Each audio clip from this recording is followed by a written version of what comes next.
Hi, everyone. Judge Andrew Napolitano here for Judging Freedom. Today is Thursday, February 29th, 2024. Colonel Douglas Macgregor joins us now. There's nothing to laugh at, but one of the viewers, Colonel, just wrote in and said, I'd like to hear Colonel Macgregor conduct one of these interviews in a Scottish brogue. He's asking the wrong man. I couldn't. By the way, brogue is Irish. When you say Scottish, they mean burr. Oh, burr. Okay. Actually, he didn't say brogue. He said Scottish accent. I incorrectly called it a brogue, but thank you for the correction. There's very little to laugh at, so the humor is out of the way, and I need to speak to you about Israel and Gaza and also Ukraine. I want to start with Ukraine. I want your comments on the French president, and I won't characterize them. I'll let you watch what he said, and then you can tell me if you think this is crazy or profound. President Emmanuel Macron 2 days ago. There is no consensus today to send ground troops in an official, endorsed and sanctioned manner, but in dynamic terms, nothing should be ruled out. I think there's a lot to unpack there. First of all, is the essence of it crazy that nothing should be ruled out? And secondly, is he suggesting that French troops may be there in an unofficial capacity? I think the man is certifiable. Let's get that straight. He's talking about effectively declaring war on Russia, and that's what people don't seem to understand. You send conventional military formations into Western Ukraine, you're going to end up at war with Russia. And I think President Putin has made that clear repeatedly. He's not going to tolerate any external intervention.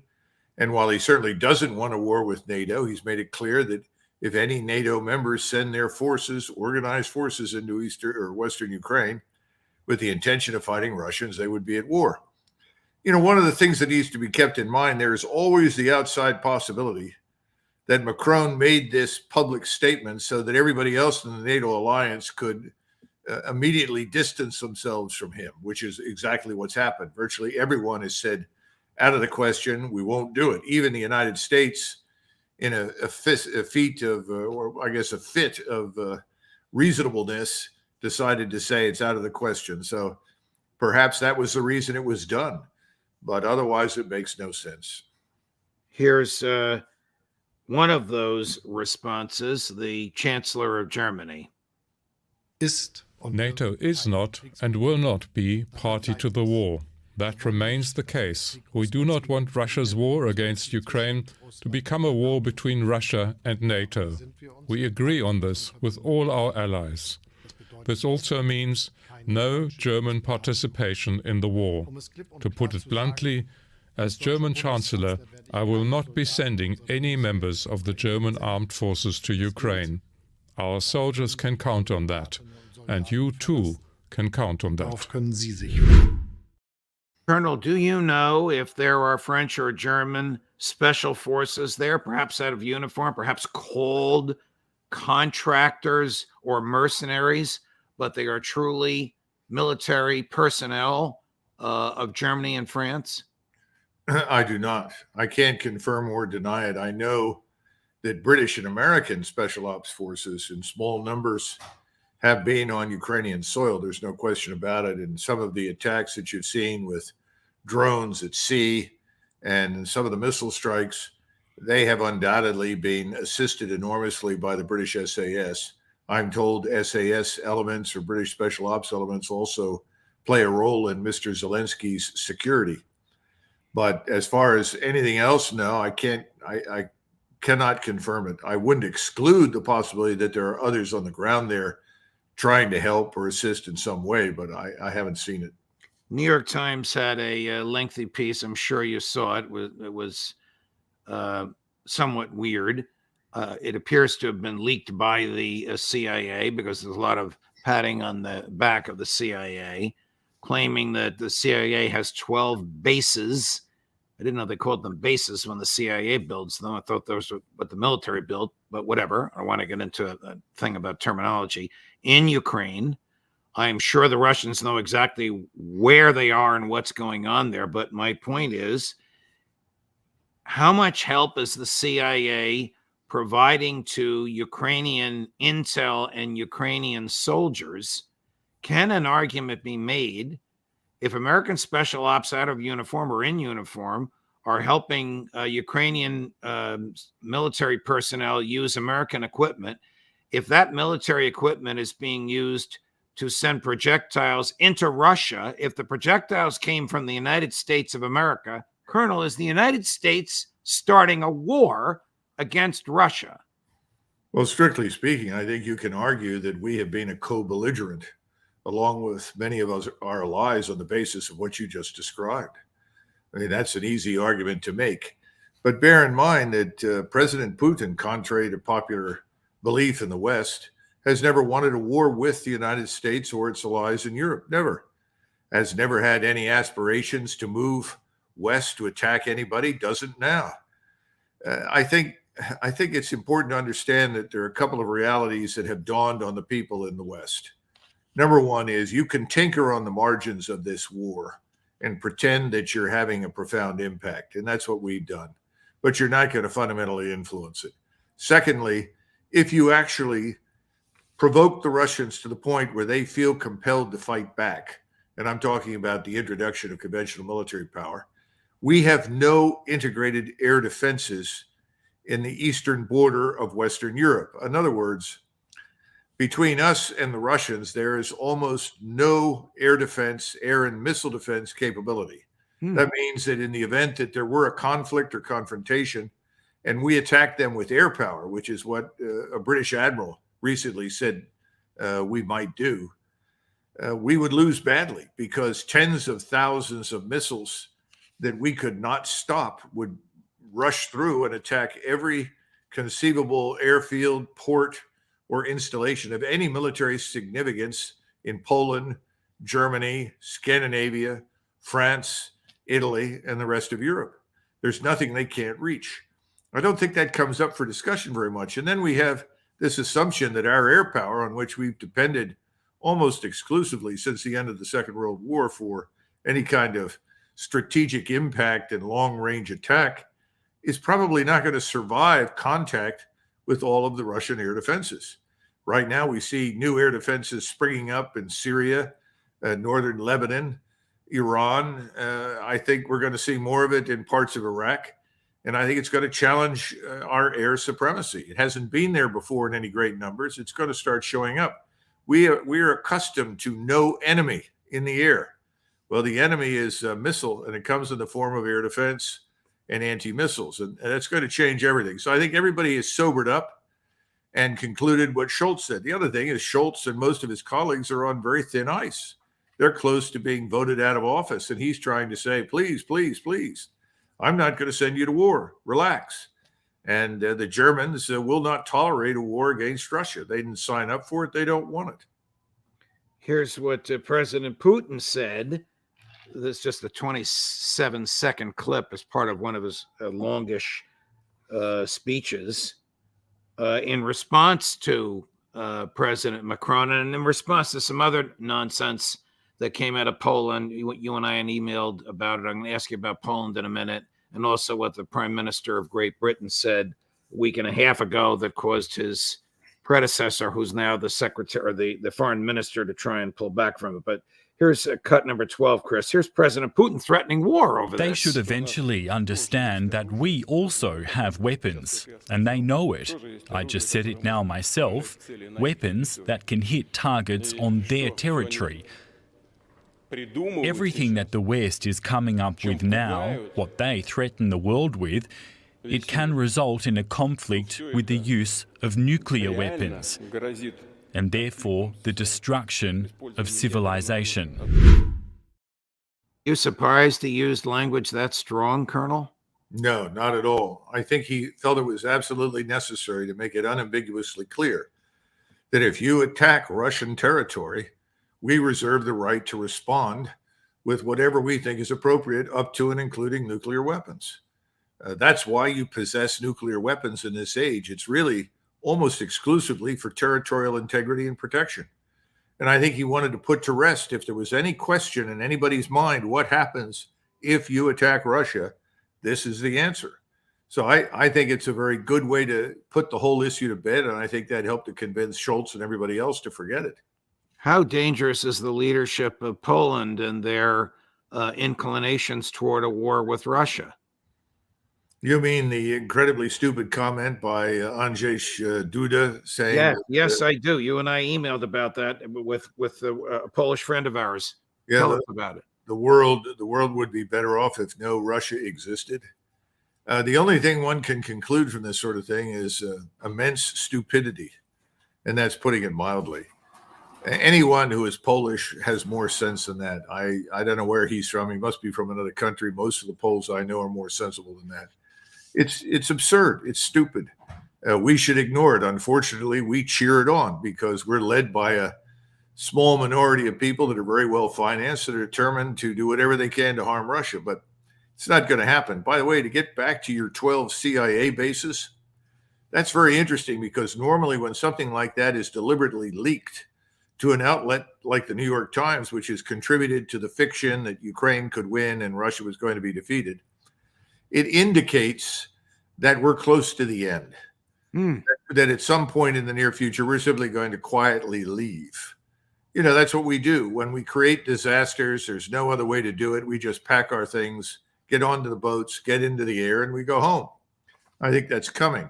And I think that's what the real meaning is, because otherwise they would never have told us that. Chris, play cut number 9. Here's the Deputy Secretary of State who has blood on her hands because of all she's been doing over there for so long. But I'm going to ask you, after listening to her at her bombastic worst, if she knows that the end is coming. Please listen, Colonel, for the last 5 or 6 words she uses, claiming inexplicably, crazily, that our involvement in Ukraine has made the United States safer. Without sending a single U.S. soldier into combat and investing less than 1/10 of 1 year's defense budget of the United States, we have helped Ukraine destroy 50% of Russia's ground combat power, 50%, and 20% of its vaunted Black Sea fleet. Ukraine has taken off the battlefield 21 naval ships, 102 Russian aircraft, and 2,700 Russian tanks. By every measure, Ukraine's bravery and strength, its resilience, has made the United States safer too. Does this woman know that she's lying? Oh, absolutely. There's no question about it. And she has no reservations whatsoever about doing so. Remember, this is an ideologue. This is a globalist, neocon, whatever you want to call it, revolutionary, who is determined that she's going to destroy her enemies. Now, you know, Russia is not the enemy of the American people, but she thinks it's her enemy and her friends' enemies. And Ukraine is utterly and completely destroyed. You know, you've got over a million casualties and 500,000 dead, 500,000 at least. I'm told it's now up to about 530,000 dead. The entire Ukrainian population that is still under, Zelensky's control lives in mortal fear of Zelensky and his regime. That's what people don't seem to understand in this country. They're afraid to speak up and express any opinion at all. Nobody wants to fight anymore. And people certainly don't want to be utterly annihilated by the Russians. So they're dealing with a secret police that can show up at any time, arrest people, imprison people, shoot people. The NKVD is really the model for Zelensky and his friends. And that's what's going on in Ukraine right now. So no, Ukraine is destroyed as a nation. She could care less. And the interesting part is, and I don't know about her numbers, she may have some of that correct, especially in the Black Sea Fleet. But Russia is not a maritime power. And frankly, surface vessels to them are irrelevant. Everything hinges on submarines. Secondly, Russia today as a military power is stronger and greater than it's been since the early 80s. And it might well grow stronger. The Russian General Staff has been told to look into the potential for the mobilization of 800,000 additional troops. Now, I hope that doesn't become necessary, because the only circumstances under which I can conceive of that being useful is if they are compelled to cross the Dnieper River and go west. And that happens only if no one will sit down and negotiate with Moscow. And if you listen to the Tucker interview with President Putin, he repeatedly said, that he was open to negotiations and looking for a way to end the conflict, not because the Russians are losing. That's absurd. But because he knows how destructive and pointless the war is, and he has no wish to continue it.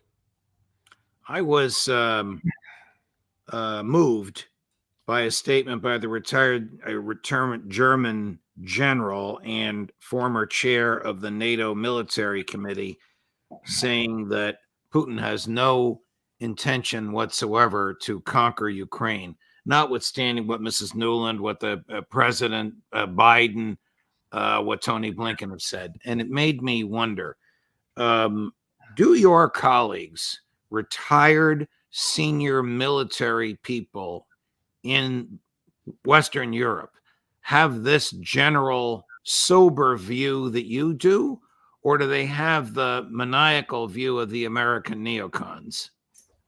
I would tell you that many do share what you call a maniacal view for the same reasons that you have many retired 4-stars and senior officers in the U.S. Armed Forces express similar views, because they're on the payroll. They're paid handsomely by forces, by entities, institutions, in the media, in their governments, that are ultimately beholden to this ideological coterie of the ruling class. These are what I call Western oligarchs, billionaires who are essentially buying political support and buying up retired officers and paying them to say what they say. You're not going to hear anybody like Petraeus or Keane or the rest of these people stand up and suddenly start telling the truth. That's not what they're being paid to do. So this retired one say, Russia is going to lose. This retired general, 4-star, whose words motivated me, he's an outlier. Mm-hmm. Very much so. Yeah. Wow. Well, you agree with him, obviously. I mean, look at what President Putin said to Tucker Carlson. Look at everything else he said. There's no indication whatsoever that he wants to, I'll use Joe Biden's phrase, take Ukraine. Well, remember, the idea behind this entire proxy war was Russia is weak. It can't withstand us. We can disrupt it, and we can ultimately pull down the Putin regime because the population doesn't support him. These were the fundamental assumptions, all of which were false. They can't back away from those assumptions. And unfortunately, we're stuck with the outcome, which, as you see, is the very opposite of everything they said. Anybody with any sense who looked at it objectively would have reached the same conclusion. But these people that we're discussing, I don't know what the right phrase is to describe them, this ruling class that dominates Western Europe and the United States, is very similar. They're all ideologically committed to something that, however false, however wrong, must be upheld and maintained to the bitter end. Switching over to Israel and Gaza. Earlier today, hundreds of Gazans were online to receive flour and water from an aid truck, and more than 100 were mowed down by the IDF. Another example, in my view, of the barbarity with which Prime Minister Netanyahu and his folks have conducted this horrific ethnic cleansing in Gaza. What will it take for a state actor to enter with force of arms to stop this? Well, what you just described is ultimately required. But one of the key assumptions underpinning Israeli operations from the very beginning was that, first of all, from the Israeli standpoint, anything you do against the Arabs is justified because, after all, they are animals, exactly as Prime Minister Netanyahu described them. That's the first underlying assumption. Anything you do is justified. Therefore, it's not a war crime. You are doing something in service of the Israeli people and the Israeli cause. Secondly, the assumption was that the Arab states are too weak. They're essentially burdened with enormous domestic problems. Egypt has 100 million people living on an infrastructure for perhaps 40 million. They have to be fed, they have to eat, they have to live, there has to be some measure of order. They can't risk a war. Jordan is not as populous, but it too has internal contradictions, doesn't want to risk a war. Therefore, pretty much whatever you want to do, you can do, because the rest of the peninsular Arabs, who are very wealthy and living well, they're not going to put anything at risk to help their brother Muslim and Christian Arabs up in a place like Gaza or on the West Bank. And then finally, you have the buildup of Israeli forces on the border with southern Lebanon right now. And I suspect that if they grant some sort of temporary ceasefire, because it will be temporary if they get it in Gaza, they will try to exploit that temporary ceasefire to launch a war on another front, this time against Hezbollah. And they've already started by bombing in northern Lebanon. That will widen the war. That will create opportunities for others who are now standing quietly on the side and doing nothing to begin to seriously contemplate intervention. However, the Israelis believe they have this unassailable trump card. They have control of the government in Washington, and therefore, by definition, control of the United States Armed Forces, particularly air and naval power, that they can employ at will to do whatever they like. And I know that they're betting very heavily, if they go into a place like southern Lebanon to fight Hezbollah, that they expect strike packages provided by air and naval forces in the United States to support them. Who do you think will blink first in southern Lebanon? Hezbollah, but by blink first, I mean give in first. Hezbollah or the Israelis? I mean, the last time this happened, the Israelis cried uncle and put up a white flag and went home. Right. The difference between what happened the last time and what could happen this time is that the Israeli population truly believes that there is no alternative to the annihilation of the Arabs on their soil and anyone on their periphery that they insist represents a threat to Jews. Therefore, they're embarked upon this campaign to rid Israel and its surroundings from any threats. So I think the Israelis will press ahead.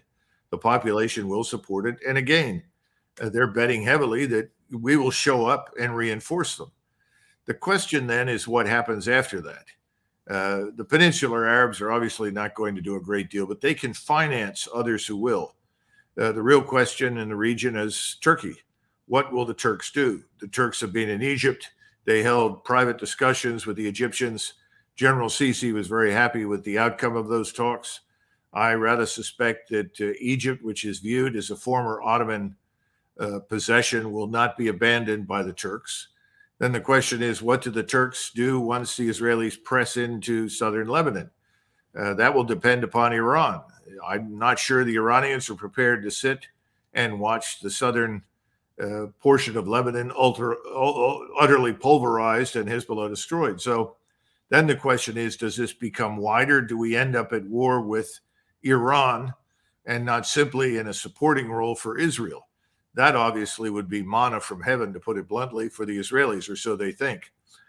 All of these things then open up other possibilities. The Russians aren't going to allow us to destroy Iran. The Russians would not stand by and allow such a thing to happen to the Turks. I mean, they may not be close friends and allies, but they are on good terms.